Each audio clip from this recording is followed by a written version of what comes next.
The laughter still echoes when I close my eyes. The kind that fills a room that makes you small.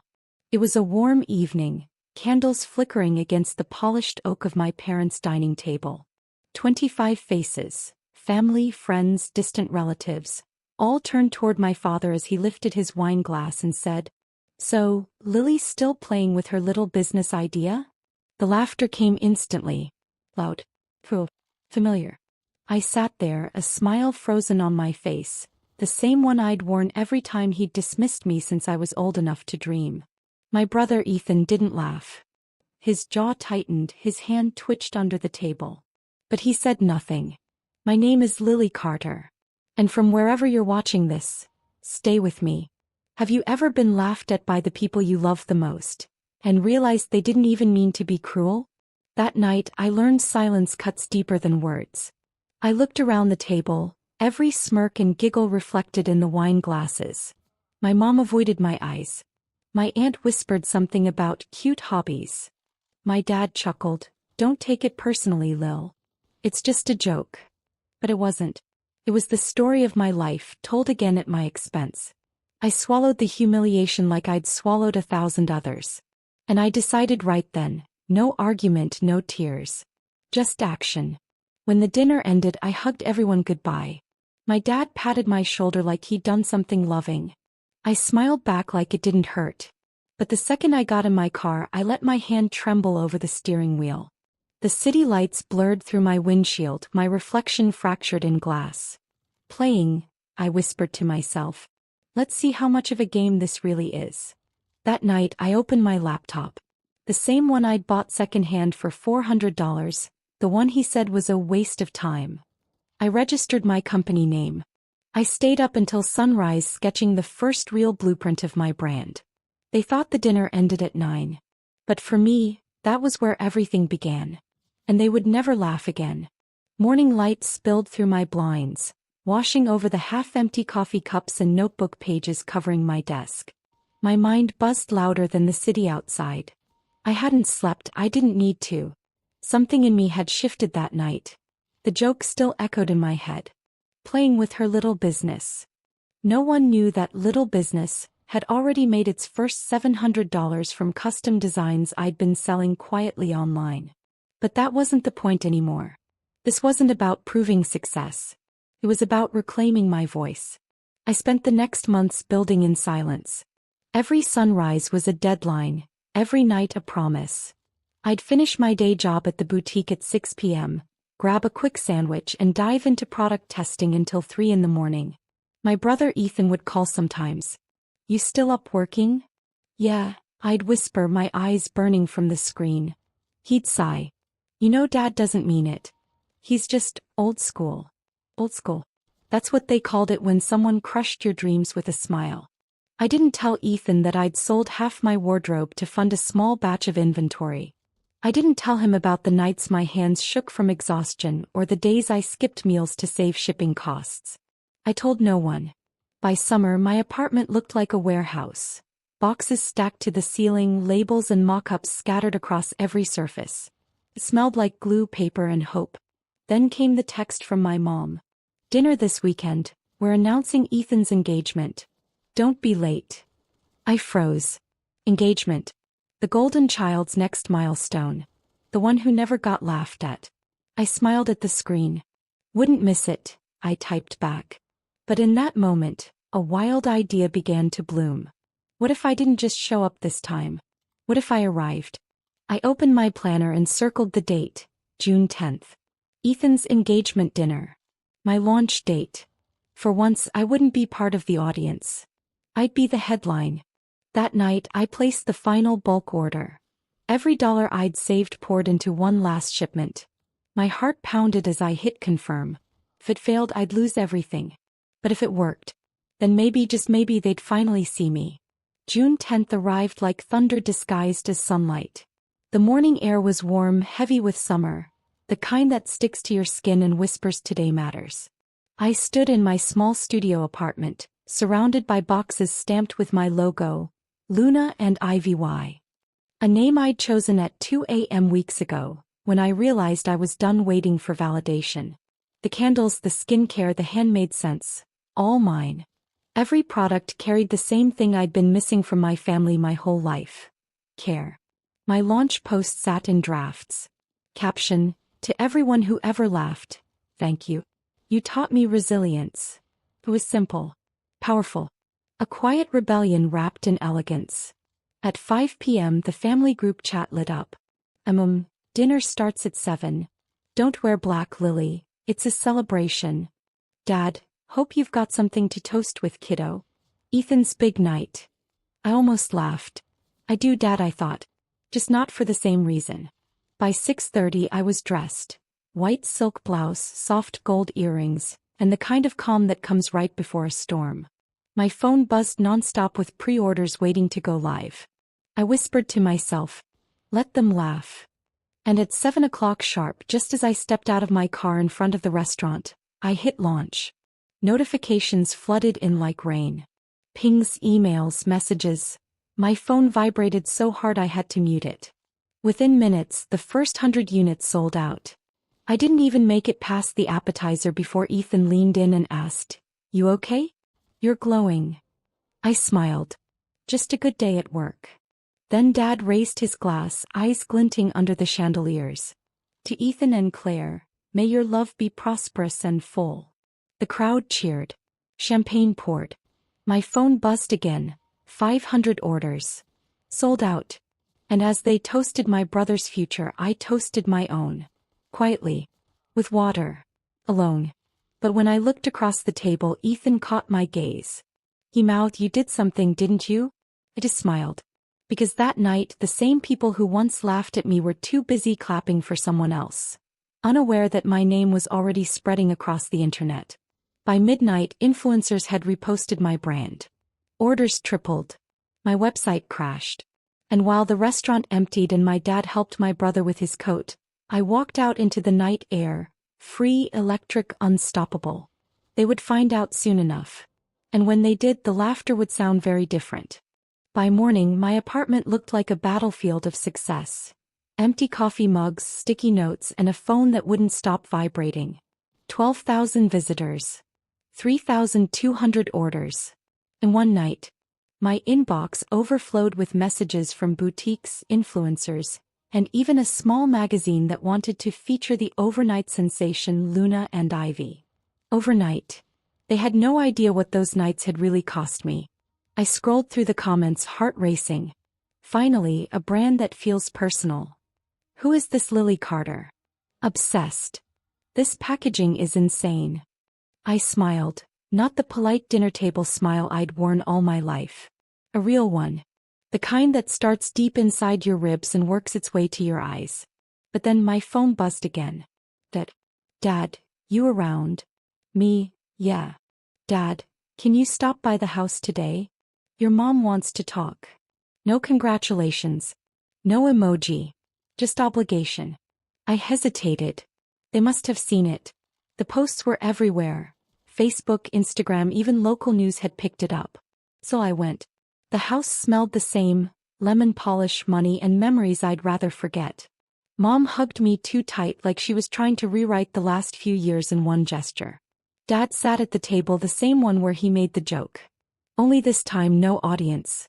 Just silence thick enough to drown in. "So," he began, tapping his fingers. "We saw your little, online thing." My throat tightened. "It's not a little thing, Dad. It's a brand. It's my company." He nodded slowly. "Yeah. It's just unexpected. You could have told us. You laughed last time I tried," I said softly. He looked away. "You're too sensitive, Lily." That word again. Sensitive. The family code for don't feel, don't speak, don't shine too bright. Mom placed her hand on his arm. "Honey, she's doing well. We should be proud." He forced a smile. "Of course. I'm proud." Then after a pause, "Just don't let it distract you from real opportunities." Real opportunities. As if success wasn't real unless he approved it. I stood up, pulse trembling. "Thanks for the advice." When I reached the door, Mom whispered, "He doesn't mean to hurt you." I turned, eyes burning. "That's the problem, Mom. He never thinks he does." I walked out before she could answer. Outside the air was sharp, alive, the kind that smells like rain and freedom. My phone buzzed again. Ethan, I knew it was you. You launched that night, didn't you? Me, yeah. Ethan, good. Don't stop now. And in that moment I realized something. I wasn't angry anymore. I was unstoppable. 3 months later my name was everywhere. Luna and Ivy wasn't a small business anymore. It was a movement. The kind that found its way into conversations, onto bathroom shelves, and inside people's morning rituals. We'd hit $280,000 in sales by August. Every time I saw that number climb, I thought of my dad's wine glass, his smirk, the laughter that started it all. I hired my first 2 employees, women who reminded me of me. Dreamers who had been told, maybe you should aim smaller. Not anymore. My days blurred into interviews, meetings, shipments, and photo shoots. My nights were quiet, the kind of silence that felt earned. But success has a strange way of calling out ghosts. One evening as I packed a new batch of orders, my phone buzzed again. Dad, big event this weekend. The engagement party. You're coming, right? Me, of course. Dad, good. You can tell people about your venture. He said the word venture like it was a hobby. Like I was a kid showing off a lemonade stand. I wanted to tell him about the deal I'd just signed. A national retailer offering me a feature in 50 stores. But I didn't. Not yet. That night, I sat by my window with a cup of tea and watched the rain draw silver lines down the glass. The city below hummed. Cars, sirens, dreams in motion. Somewhere in that sound I heard my own heartbeat. Calm, steady, relentless. I thought of Ethan. The only one who didn't laugh that night. He'd been different lately, quieter, more distant. Planning the wedding probably. But deep down I could sense something. He knew this story wasn't over yet. Then came the email that changed everything. Subject: Partnership Inquiry from Claire Dawson PR. Claire. My brother's fiancée. She wrote. Hey Lily, I've been following Luna and Ivy, stunning brand. Would love to collaborate for the wedding skincare line I'm curating. Could we talk soon? I stared at the screen. The same woman who once called me Crafty Lily behind my back now wanted my brand at her wedding. It felt poetic. Almost too poetic. I typed a reply, steady and professional. Hi Claire, congratulations again.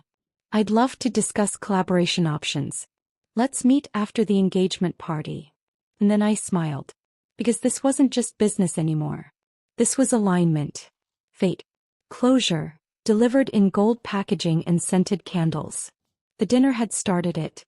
But the wedding, that would finish it. The engagement party shimmered like something out of a dream. White tents, crystal chandeliers, a string quartet softly playing under the California sun. My parents had spared no expense. Everyone looked radiant, polished, picture-perfect. Everyone except me. I wasn't there to impress.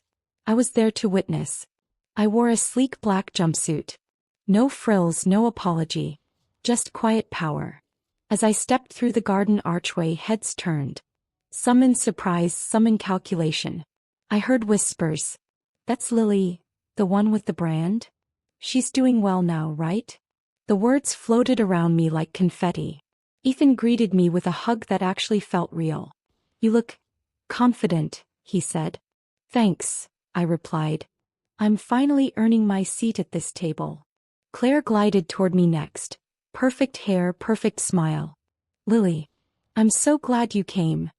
Her tone was honeyed, practiced. The kind of warmth that hides the sting beneath. We exchanged polite small talk the way women do when they both know the game but refuse to say it out loud. Then Dad arrived. Loud, laughing, glass in hand, the same rhythm as that night. Look who's here, he said, voice booming. Our little entrepreneur. People chuckled. But this time something was different. Their laughter didn't reach me. It bounced off like light on armor. I smiled back. Actually, Dad, I'm glad you brought that up. Luna and Ivy just partnered with Nordway Beauty. National rollout next month. The table went silent. Even the violinist hesitated mid-note. Dad blinked. Nordway? As in? Yes, I said softly. The one Mom shops at. A ripple of surprise moved through the crowd. Then applause. Genuine, stunned applause. Mom covered her mouth. Lily, that's incredible. Claire's smile faltered for just a heartbeat before she clinked her glass. Congratulations, that's amazing. Maybe we should talk business after all. I thanked her, calm, collected, though inside something uncoiled. Years of being underestimated dissolved like sugar in champagne. For the first time I wasn't performing. I was being seen. The night carried on. Laughter, speeches, the soft hum of pride that wasn't borrowed but earned. Later, as I stood by the balcony overlooking the glowing city, Ethan joined me. You really did it, he said quietly. Yeah, I whispered. And I'm not done yet. He smiled. You know Dad's never going to admit it, right? I don't need him to, I said, watching the skyline reflect on my glass. I just need him to watch. Down below, the lights shimmered like tiny stars. My stars, every one of them bought with sleepless nights and silent defiance. I wasn't the punchline anymore. I was the story. The days after the engagement party felt unreal. My phone wouldn't stop ringing. Interviews, brand deals, partnership requests. Luna and Ivy wasn't a whisper anymore. It was a roar. Every time I opened my email, another door appeared. Vogue wanted a feature. A celebrity stylist wanted a custom scent. A buyer from Tokyo wanted to carry my line in their boutique. But none of it compared to what happened that Sunday. My dad called. It was early morning. I almost didn't answer. But curiosity or maybe closure. When, Hey Dad. Lily. A long pause. I've been reading about your company. His voice was careful. Like stepping across ice he wasn't sure would hold. I didn't realize how big it was, he said finally. You've done well. I waited. No sarcasm. No backhanded jab. Just words. Simple. And easy. But for him, monumental. Thanks, I said. I worked hard for it. I know you did, he murmured. Maybe I should have believed in you sooner. Silence. Years of it compacted into one fragile phone call. I didn't need you to believe in me, Dad, I said softly. I just needed you not to laugh. He sighed. I wasn't laughing at you, Lily. I was laughing because I didn't understand you. For the first time in my life I heard something in his voice I'd never heard before. Humility. Maybe even regret. I didn't know whether to forgive him or hold on to the ache that built me. But forgiveness isn't weakness. It's freedom. So I said, It's okay, Dad. You don't have to say more. After the call, I sat in silence, staring at the half-empty mug of coffee on my desk. The same desk where everything began. Then came another message, this time from Ethan. Claire's PR team confirmed the collaboration. They're featuring Luna and Ivy in the wedding campaign. I smiled. Not for the deal, not even for the exposure, but for the symmetry of it all. The same family that once laughed at my little business would now display my products at their most celebrated moment. It wasn't revenge anymore. It was poetry. The wedding was 2 weeks away. I didn't plan to steal the spotlight. I didn't have to. I'd already become the quiet star in their story. Still, part of me wondered how it would feel to walk into that ballroom again. The same faces, the same polite smiles, and know that everything had changed. This time they wouldn't see the girl they dismissed. They'd see the woman who built her own crown. The wedding day bloomed like a painting, golden sunlight, soft violins, 1,000 tiny details stitched together in perfection. Every table sparkled, every guest shimmered. And in the center of it all, Luna and Ivy glowed quietly on every place setting. My candles, my scents, my touch woven into the air itself. The scent was warm cedar and wild pear, the one I'd named Resilience. People kept asking, who made these? Claire smiled gracefully each time. A collaboration with my sister-in-law's brand. Not little business. Not cute hobby. Brand. I moved through the crowd like a shadow, calm, grounded, untouchable. No need to perform. The work spoke for me. Ethan found me near the bar. You did it, he said quietly. Every guest is talking about your candles. I smiled. Then the joke's finally over. He laughed softly. It was never funny anyway. Across the room I caught Dad watching me. Not with pride. Not with guilt. Something else. A recognition that didn't need words. He raised his glass. Just once. A silent apology. And that was enough. When the speeches began, Claire stood up first, radiant, trembling slightly as she spoke.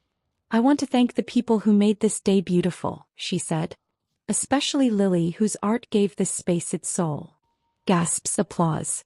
Even Mom wiped her eyes. I stood there under the soft lights, the scent of resilience curling through the air like a secret prayer, and felt still. Whole. Not triumphant. That's too loud a word.